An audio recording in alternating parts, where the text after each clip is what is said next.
JEE advanced 2024 ఫలితాలలో open కేటగిరీలో నారాయణదే ఆధిపత్యం. నమస్తే, వెల్కమ్ టు సుమన్ టీవీ. నేను మీ సాయి.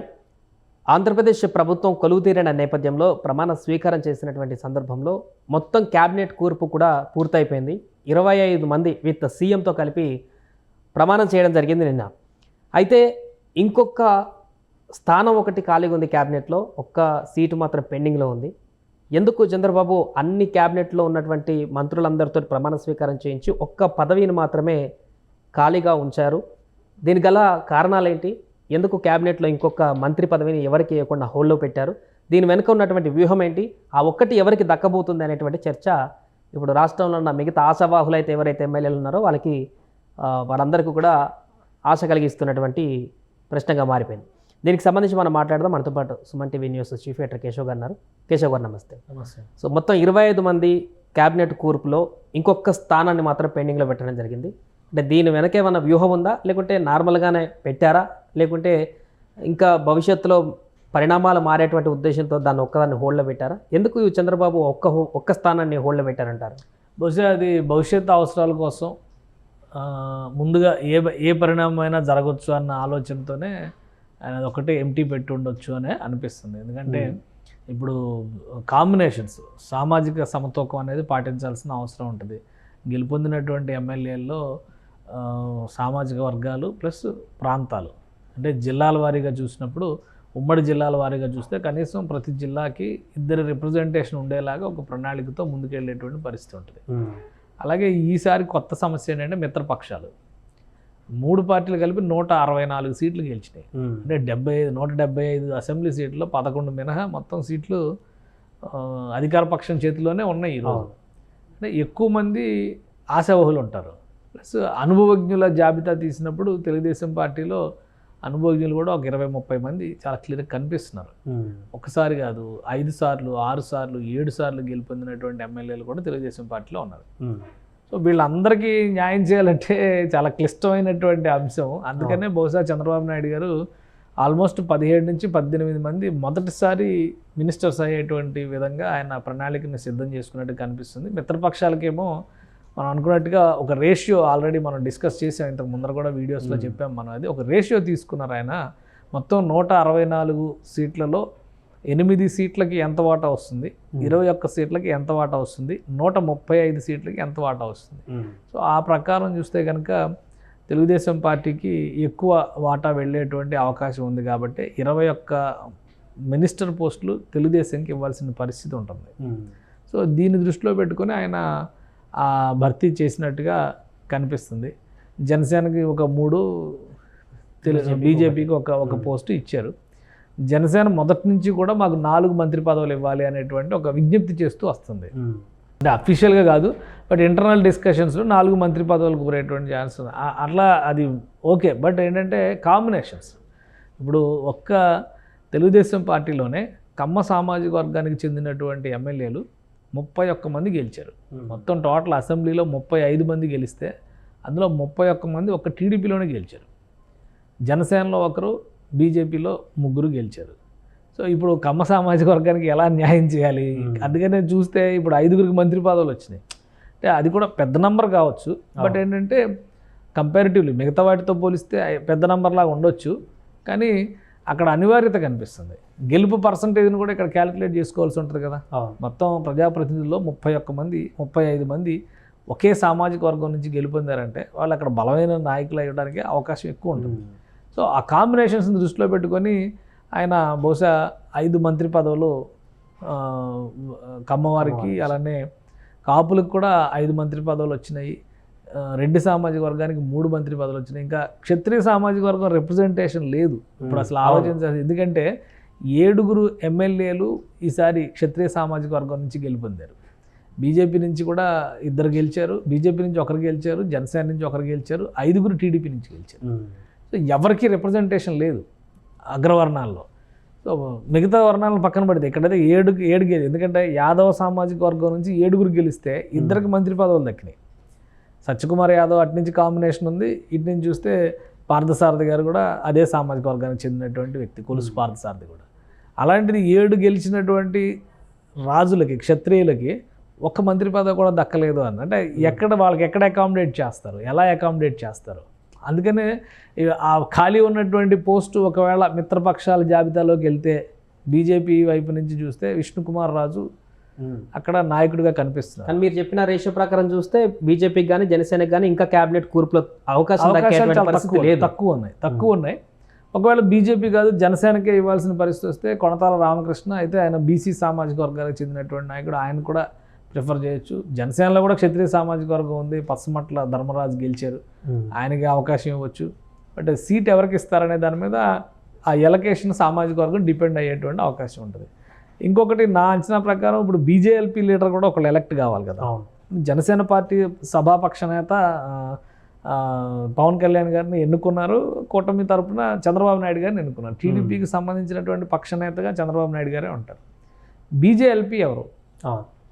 సో అక్కడ ఆ పొజిషన్లో ఎవరిని ఎన్నుకుంటారనే దాన్ని బట్టి ఏమన్నా మార్పులు చేర్పులు ఉంటాయా, అందుకని పెండింగ్ పెట్టారనేది క్లారిటీ రావాల్సి ఉంది. విష్ణుకుమార్ రాజు గారు గతంలో బీజేఎల్పీ లీడర్గా చేశారు. ఎవరు మంత్రులుగా పైడికొండల మాణిక్యాలరావు గారు వీళ్ళు ఉన్నప్పటికీ కూడా ఈయన మాత్రం బీజేఎల్పీ లీడర్గా చేశారు. కామినేని శ్రీనివాసు, పైడికొండల మాణిక్యాలరావు మంత్రులుగా ఉన్న విష్ణుకుమార్ రాజు బీజేఎల్పీ లీడర్గా చేశారు 2014లో. సో ఈ ఈక్వేషన్ ఒకటి చూడాలి. అసలు 2 రోజుల్లో అసెంబ్లీ సమావేశాలకు అన్ని ఏర్పాట్లు జరుగుతున్నాయి. ఆల్రెడీ అక్కడ కార్యాలయాల అలాట్మెంట్స్ కూడా జరిగిపోయినాయి. ఇప్పుడు వైఎస్ జగన్మోహన్ రెడ్డి కూడా పార్టీ నుంచి గెలిచిన కొంతమంది నాయకులతో మీటింగ్ పెట్టుకున్నారు. ఎందుకంటే ప్రధాన ప్రతిపక్ష హోదా రాలేదు. ఇక్కడ చాలా ఇంపార్టెంట్ ఏంటంటే అసెంబ్లీలోకి వెళ్ళేటువంటి క్రమంలో అధికార పార్టీకి ఎట్లాగో అఫీషియల్ ఛాంబర్స్ వస్తాయి, అధికార పార్టీకి ఉండేటువంటి హోదా అది ఉంటుంది. అసలు ప్రతిపక్ష హోదా రాకపోతే వాళ్ళకి అలాట్ చేసేటువంటి గదులు కూడా చాలా ఇబ్బందికరమైనటువంటి పరిస్థితులు ఉంటాయి. ఇప్పుడు నిన్నటి వరకు విపక్షంగా తెలుగుదేశం పార్టీ కూర్చున్నటువంటి గదిని జనసేన పార్టీ కేటాయించారు. జనసేన పార్టీ లెజిస్లేచర్ కార్యాలయం కింద ఆ రూమ్స్ని ఉపయోగిస్తారు. అలాగే 2014లో తెలుగుదేశం పార్టీ 2014లో బీజేపీ ఉపయోగించినటువంటి రూమ్ అది కొంచెం చిన్నగా ఉంటుంది, ఎందుకంటే బీజేపీకి 4 సభ్యులు ఉన్నారు. సో ఆ రూమ్ని ఇప్పుడు వైఎస్ఆర్ఎల్పీ కింద కేటాయించినట్టుగా తెలుస్తుంది. ఎందుకంటే వైసీపీ శాసనసభలో 11 మంది ఉన్నారు కాబట్టి వాళ్ళకి అది ఇచ్చారు. బీజేపీకి ఇప్పుడు 8 మంది శాసనసభ్యులు ఉన్నారు కాబట్టి బీజేపీకి ఇంకొక రూమ్ కేటాయించారు. సో ఇక్కడ అసెంబ్లీలో సంబంధించినటువంటి స్ట్రక్చర్ ఇది.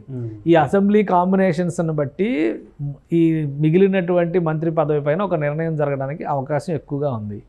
ఆశావహుల జాబితా మాత్రం చాలా ఎక్కువగా ఉంది. యనమల రామకృష్ణ గారు కౌన్సిల్ నుంచి ఎవరన్నా రిప్రజెంటేషన్ తీసుకోలేదు, ఇంతవరకు ఎవరిని తీసుకోలే. సో కౌన్సిల్ నుంచి ఆయనకి ఇస్తారు అనే ఒక చర్చ నడుస్తుంది. కానీ అలా ఇస్తే మిగతా ఉన్నటువంటి నేతలు కూడా ఇబ్బంది పడతారు. కానీ శాసన మండలి శాసనసభ ఉన్నప్పుడు ఆ కాంబినేషన్స్ తీసుకోవచ్చు. మనం కేంద్ర క్యాబినెట్లో చూసాం కదా, 2 రాజ్యసభ సభ్యులకి మంత్రివర్గంలో చోటు దక్కింది. లేదంటే లాస్ట్ టైం జగన్ చేసినట్టు ఏమన్నా చేయొచ్చా చంద్రబాబు? 2 years కాంబినేషన్ ఏమన్నా మార్చి ఆశావాహులు చాలా మంది ఉన్నారు, అవన్నీ బెడిసికొట్టిన ప్రయోగాలు కాబట్టి. అంటే ఇప్పుడు ఆశావహులు అనేది ఒక ఆస్పెక్ట్, రెండోది సమర్థత అనేది రెండో ఆస్పెక్ట్. ఇప్పుడు క్యాబినెట్ కూర్పుకి సంబంధించి చూసిన దానిలో 2-3 మినహా మిగతా అందరూ కూడా గ్రాడ్యుయేషన్ పైన చదువుకున్న వాళ్ళు, అర్హతలు కలిగిన వాళ్ళు, డాక్టరేట్లు, ఇంజనీర్లు, డాక్టర్లు, వైద్య విద్యను అభ్యసించిన వాళ్ళు, ఇట్లా పిహెచ్డి డాక్టర్లు వీళ్ళందరూ ఉన్నారు. సో హై ప్రొఫైల్డ్ క్యాలిబర్ ఉన్నటువంటి వ్యక్తుల్ని మంత్రివర్గంలోకి తీసుకున్నారు అనడానికి ఎలాంటి సందేహం అవసరం లేదు. జగన్మోహన్ రెడ్డి గారు చేసిన నిర్ణయం అది అనాలోచిత నిర్ణయం. ఇప్పుడు ఒక క్రైటీరియా అనేది రిజర్వేషన్స్ ఎందుకు పెట్టారు అంటే అణగారిన వర్గాలని పైకి తీసుకురావడానికి రిజర్వేషన్స్ పెట్టారు, అంతేగాని ఆ రిజర్వేషన్స్ సాగుతో సామర్థ్యాన్ని పక్కన పెట్టేయమని చెప్పని ఎక్కడా పెట్టలా. ఇక్కడ జగన్మోహన్ రెడ్డి గారు ఏంటంటే 2 ఏళ్ళు ఒక టీం ఉంటుంది, మళ్ళీ 2 ఏళ్ల తర్వాత ఇంకొకరికి అవకాశం ఇస్తారని చెప్పనంటే అది కొద్దిగా విచిత్రమైనటువంటి ప్రయోగం. కానీ అదే జగన్మోహన్ రెడ్డి గారు కూడా పూర్తిగా రీషఫుల్ చేశారా? 11 మంది పాత క్యాబినెట్లో ఉన్న మంత్రులనే మళ్ళీ తీసుకొచ్చి మంత్రివర్గంలో పెట్టుకున్నారు కదా. దాన్ని అప్పుడు పూర్తిగా రీషఫ్లింగ్ అని అనరు కదా. ఈ ప్రక్రియ ప్రతి ఒక్కరు చేస్తారుగా. లాస్ట్ టైం చంద్రబాబు నాయుడు గారు కూడా క్యాబినెట్ మార్పులు చేర్పులు ఒక ఎలక్షన్స్కి ఏడాది ముందర అనుకోండి, బహుశా పల్లి రఘునాథ్ రెడ్డి గారిని అలా ఒక 2-3 మార్చి మళ్ళీ ఇంకొకరిని ఆ టీంలోకి తెచ్చుకున్నారు. సో అలా మార్పులు ఉంటాయి. కాకపోతే ఇదేదో వాకిన్ వాకౌట్ ఇంటర్వ్యూ లాగా ట్రాన్స్ఫర్లో బదిలీలు చేస్తారు కదా, ఉద్యోగ ట్రాన్స్ఫర్స్లో ఎమ్మెల్యేలు చేసినట్టుగా మినిస్టర్లను కూడా మీరు అందరూ దిగిపోండి వాళ్ళందరూ ఎక్కుతారంటే కనుక అది చెల్లుబాటు అయ్యేటువంటి వ్యవహారం కాదు, విధానం కూడా కాదు. అందుకే చంద్రబాబు నాయుడు గారు ఒక పద్ధతి ప్రకారం తెలుగుదేశం పార్టీకి వచ్చినటువంటి కూర్పు విషయంలో ఒక లెక్క ఫిక్స్ చేసుకున్నారు. బీజేపీకి జనసేనకు కూడా ఆ లెక్క చెప్పారు. దాని ప్రకారం మంత్రివర్గాన్ని ఇప్పుడు వచ్చిన వాళ్ళల్లో మీకు 10 మంది first time MLAs. First time ఎమ్మెల్యేస్కి అవకాశం ఇవ్వడం అనేది ఒక సాహసోపేతమైనటువంటి నిర్ణయం. సో వాళ్ళ పెర్ఫార్మెన్స్ ఇప్పుడు చూస్తారు. ఇప్పుడు ఒక 6 నెలలు సంవత్సరంలో వాళ్ళు ఎంత ఎంతూజియాస్టిక్గా ఉన్నారో, సమస్యల పట్ల ఎంత అవగాహనతో ఉన్నారో, సమస్యలను పరిష్కరించడంలో ఎంత వేగాన్ని పాటిస్తారో ఇవన్నీ చూస్తారు. పరిస్థితి అంత అనుకూలంగా లేదనుకున్నాడు మార్పులు చేర్పులకు వెళ్ళిపోవచ్చు ఆటోమేటిక్గా. ఇప్పుడు ప్రయోగానికి అవకాశం ఉంటుంది కాబట్టి. అదే ఒక 2 ఏళ్ళు 3 ఏళ్ళ తర్వాత ప్రయోగానికి అవకాశం ఉండదు. సో కొత్త వారికి ఒక అవకాశం ఇచ్చారు. ఆ అవకాశం సత్ఫలితాలను ఇచ్చిందనుకోండి కొనసాగుతారు, లేదంటే మార్పులు చేర్పులు ఉంటాయి. అదే సమయంలో తెలుగుదేశం పార్టీలో ఎమ్మెల్యేలుగా 3 సార్లు 4 సార్లు గెలిపింది కూడా ఒక్కసారి కూడా మినిస్ట్రీ రాని వాళ్ళు చాలామంది ఉన్నారు. వాళ్ళలో కూడా ఒక 7-8 మందికి అవకాశం ఇచ్చారు. ఇప్పుడు గొట్టిపాటి రవికుమార్ 4 సార్లు ఇది 5వ సారి గెలిచాడు. ఆయన ఫస్ట్ టైం మంత్రి అయ్యాడు. ఆయన ఇంకా చెప్పాలంటే గోరంట్ల బుచ్చి చౌదరి గారు 7 సార్లు గెలిచినట్టు వరుస పెట్టి పాపం ఆయనకి ఇంతవరకు మంత్రి పదవి దక్కలేదు. ఆయనకి కారణం ఏంటంటే సేమ్ సామాజిక వర్గ ఈక్వేషన్. 35 మంది ఒకే సామాజిక వర్గం నుంచి ఉన్నప్పుడు ఎవరికి ఇవ్వాలనేటువంటి చర్చ ఉంటుంది కదా. సో అక్కడ కొన్ని క్రైటీరియాలు పాటించారు, దాని ప్రకారం ఆయన ఛాన్స్ మిస్ అయింది. అందుకనే కొన్ని లెక్కలు వేస్తున్నారు అనమాట. కొన్ని జిల్లాలకు కూడా ఒక్కొక్కరికి అవకాశం దక్కింది. సో అసలు రిప్రజెంటేషన్ లేని జిల్లాలు అయితే ఏమీ లేవు, ఎవరో ఒకరన్నా ఉన్నారు ఉమ్మడి జిల్లాల పరంగా చూసినప్పుడు. సో ఆ దృష్టిలో పెట్టుకొని సామాజిక వర్గ అంశాలు, సీనియారిటీ ప్లస్ పొత్తుల్లో ఉన్నటువంటి కాంబినేషన్స్, వీటిని దృష్టిలో పెట్టుకొని ఆ ఒక్క మంత్రి పదవి కూడా డిసైడ్ చేస్తారని అనిపిస్తుంది. అయితే కూడా హ్యాట్రిక్ విజయం సాధించారు. ఆయన క్యాబినెట్ రాలేదని చెప్పేసి హిందూపురంలో కూడా వాళ్ళు కూడా కార్యకర్తలు కొంత అసంతృప్తితో అంటే ఖచ్చితంగా ఈయన కూడా ఒక్క ఛాన్స్లో అవకాశం ఉండేటువంటి చర్చ కూడా వాళ్ళు పెట్టుకుంటున్నారు అక్కడ. అంటే అసంతృప్తి ఉండొచ్చు కానీ అవకాశాలు చాలా తక్కువ ఉన్నాయి. ఎందుకంటే ఇప్పుడు చంద్రబాబు నాయుడు గారి ఇంటి నుంచి చూస్తే చంద్రబాబు నాయుడు గారు, లోకేష్ గారు ఇద్దరు మంత్రివర్గంలో ప్రాతినిధ్యం వహిస్తారు. బాలకృష్ణ గారు కూడా వస్తే ఈవెందో ఆయన వేరే ఫ్యామిలీ అని చెప్పుకున్నప్పటికి కూడా మొత్తం ఎన్టీఆర్ ఫ్యామిలీ కదా. సో అది నెగిటివ్ ఇంప్రెషన్ ఇవ్వడానికి అవకాశం ఉంటుంది. ఆల్రెడీ ఇప్పుడు ఈ మంత్రివర్గంలోనే 15 మంది అందరూ కమ్మ మంత్రులే ఉన్నారు అనేటువంటి ట్రోలింగ్స్ కూడా నడుస్తున్నాయి. కానీ కాంబినేషన్స్లో క్లియర్గా ఉంది. కాపు ఎంతమంది ఉన్నారు, కమ్మ ఎంతమంది ఉన్నారు, రెడ్డి ఎంతమంది ఉన్నారు, అలానే ఇతర వర్గాలకు ఎస్సీ ఎస్టీ మైనారిటీలు కూడా ఉన్నారు. సో దాదాపు వైశ్యాస్ ఉన్నారు. సో అన్ని కాంబినేషన్స్ వీలైనంత వరకు పొందుపరిచేటువంటి ప్రయత్నం చేశారు. నేను అనుకోవడం అయితే ఒకటి విశాఖ జిల్లాలో ఒకరికి దక్కే అవకాశం ఉందని నేను అనుకుంటున్నాను. అది ఎవరవుతారనేది చూడాలి. కొనతాల రామకృష్ణ అవుతారా, విష్ణుకుమార్ రాజు అవుతారా, లేదా అయ్యన్న పాత్రుడు అవుతారా, గంటా శ్రీనివాసరావు అవుతారా? ఎందుకంటే గంటా శ్రీనివాసరావు కూడా చాలా అంటే లాస్ట్ టైం కొన్ని తప్పిదాలు జరిగినాయి, పార్టీని కూడా అంటిముట్టనట్టుగా ఆయన వ్యవహరించి రాజీనామాలు చేసి ఇవన్నీ చేశారు కాబట్టి గంటా శ్రీనివాసరావుకి అవకాశాలు చాలా తక్కువ. పైగా కాపు సామాజిక వర్గం నుంచి ఆల్రెడీ 4గురిని భర్తీ చేసి ఉంది కాబట్టి అక్కడ రాకపోవచ్చు. అయ్యన్న పాత్రుడు అయితే బీసీ వర్గాల నుంచి, అలానే కొనతాల రామకృష్ణ అయినా కానీ బీసీ వర్గాల నుంచి అవుతారు. రాజులకి క్షత్రియులకు సంబంధించి 7గురు ఎమ్మెల్యేలు గెలిచినా కానీ ఒక్కరికి కూడా అవకాశం దక్కలేదు కాబట్టి విష్ణుకుమార్ రాజుని కన్సిడర్ చేయడానికి అవకాశం ఉండొచ్చు. సో అది విశాఖపట్నం ఆస్పెక్ట్లో చూసినప్పుడు. మిగతా జిల్లాల్లో కూడా తూర్పుగోదావరి జిల్లాలో కూడా ఇంకొకరికి మంత్రి పదవి రావాలనేటువంటి చర్చ నడుస్తుంది.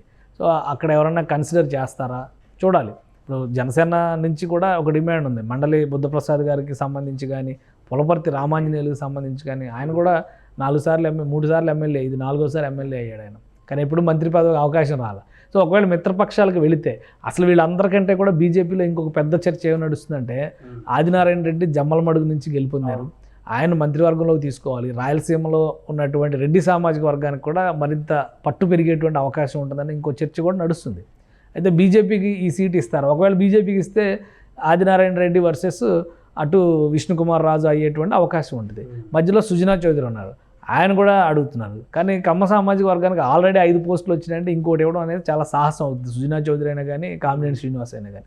సో ఈ కాంబినేషన్స్ అన్నింటినీ మనం పక్కన పెట్టి చూస్తే ఆదినారాయణ రెడ్డి కానీ, విష్ణుకుమార్ రాజు కానీ వీళ్ళిద్దరికీ అవకాశం ఉండొచ్చు. విష్ణుకుమార్ రాజుని ఒకవేళ బీజేఎల్పీ లీడర్గా చేస్తే ఈయనకి మంత్రి పదవి దక్కొచ్చు. సో అట్లా కొన్ని లెక్కలు చూడడం ద్వారా ఈ ఒక్క సీట్ని డిసైడ్ చేసే అవకాశం ఉంది. వీళ్ళందరూ కాదు, ఇప్పుడు ఉన్నటువంటి పరిస్థితిలో నాపైన తీవ్ర ఒత్తిడి ఉంది కాబట్టి తెలుగుదేశానికే ఈ సీట్ కేటాయించి ఈ బెర్త్ ఇవ్వాలి అనేటువంటి విజ్ఞప్తి కనుక ఆయన చేస్తే బదలాయింపుగా ఏం చేస్తారు? కేంద్ర మంత్రి పదవులు ఇప్పుడు 3 అడిగారు, 2 ఇచ్చారు కాబట్టి 2తో సరిపెట్టేసుకుంటాం, ఇక్కడ వదిలేసేయండి అని చెప్పారు అంటారా? సో దేనికైనా కానీ ఒక లెక్క ఉంటుంది కదా. కాబట్టి ఈ చర్చకి అవకాశం కల్పించేందుకే ఒక భర్తీని ఆపారు. ఇంకోటి ఏంటంటే రేపు స్పీకర్ ఎన్నిక జరగాలి. 15వ తేదీన అసెంబ్లీ సమావేశం మొదలవుతుంది. మొదటి రోజు మొత్తం కూడా సభ్యుల ప్రమాణ స్వీకారాలతోనే గడిచిపోతుంది. రెండో రోజున కొన్ని ఇష్యూస్ పెట్టుకున్నారు. అంటే స్పీకర్ ఎన్నిక మేజర్గా 2 సభ్యుల ప్రమాణ స్వీకారం జరిగినాక బిజినెస్ అడ్వైజరీ కమిటీ మీటింగ్ జరుగుతుంది. బీఎస్సీలో తీర్మానం చేస్తారు. ఫస్ట్ స్పీకర్ ఎన్నికకి సంబంధించి కానీ బీఎస్సీ కూడా జరగదు, ముందు స్పీకర్ ఎన్నికే జరగాలి. ఎందుకంటే స్పీకర్ ఎన్నిక తర్వాతనే బీఎస్సీ ఉండే అవకాశం ఉంది. దాని ప్రకారం ఇప్పుడు 5 సంతకాలు చంద్రబాబు నాయుడు గారు మొదటి సంతకాలు చేశారు. ఆ 5 సంతకాల అమలుకు సంబంధించి మేజర్ ఫ్యాక్టర్ ఏంటంటే ల్యాండ్ టైటిలింగ్ యాక్ట్ని శాసనసభ ద్వారా మాత్రమే ఉపసంహరించాలి. సో ఇమీడియట్గా దాని మీద ఉపసంహరణ బిల్లు పెట్టేటువంటి పరిస్థితి ఉంటుంది. ఈ లోపు వీళ్ళు ఇవన్నీ కూడా సెట్ చేసుకోవాలి. స్పీకరు, డిప్యూటీ స్పీకరు, అలానే బీజేఎల్పీ, వైఎస్ఆర్ఎల్పీ లీడర్స్. వైఎస్ఆర్ఎల్పీ అంటే జగన్మోహన్ రెడ్డి ఉంటారు, టీడీఎల్పీ అంటే చంద్రబాబు నాయుడు గారు ఉంటారు, జేఎస్ఎల్పీ అంటే పవన్ కళ్యాణ్ గారు ఉంటారు, బీజేఎల్పీ డిసైడ్ అవ్వాలి. సో ఈ కాంబినేషన్స్ అన్నిటికీ ఈ 2-3 రోజుల్లో ఒక సొల్యూషన్ వస్తుంది. ఒకవేళ ఆ మిగిలిన మంత్రి పదవిని భర్తీ చేయాలంటే కనుక ఇమీడియట్గా ఒక వారం 10 రోజుల్లో భర్తీ చేసినా కానీ ఆశ్చర్యపోవాల్సినటువంటి అవసరం లేదు. Right sir. మొత్తానికి అది మొత్తం 26 మంది క్యాబినెట్ కూర్పులో మొత్తం సీఎంతో కలిపి 25 మంది క్యాబినెట్ మంత్రులుగా సీఎంతో ఆంధ్రప్రదేశ్లో కొలువుదీరారు. ఇంకొక మంత్రి పదవి మాత్రం బ్యాలెన్స్లో పెట్టారు చంద్రబాబు. అది ఎవరికి కేటాయిస్తారు, ఆ ప్లేస్లో ఎవరు రిప్రజెంట్ చేస్తారు రాబోయే రోజులు అనేది మనం కూడా చూడాలి. సుమన్ టీవీలో మీ పర్సనల్ అండ్ బిజినెస్ ప్రమోషన్స్ కోసం కింది నెంబర్కి కాంటాక్ట్ చేయండి.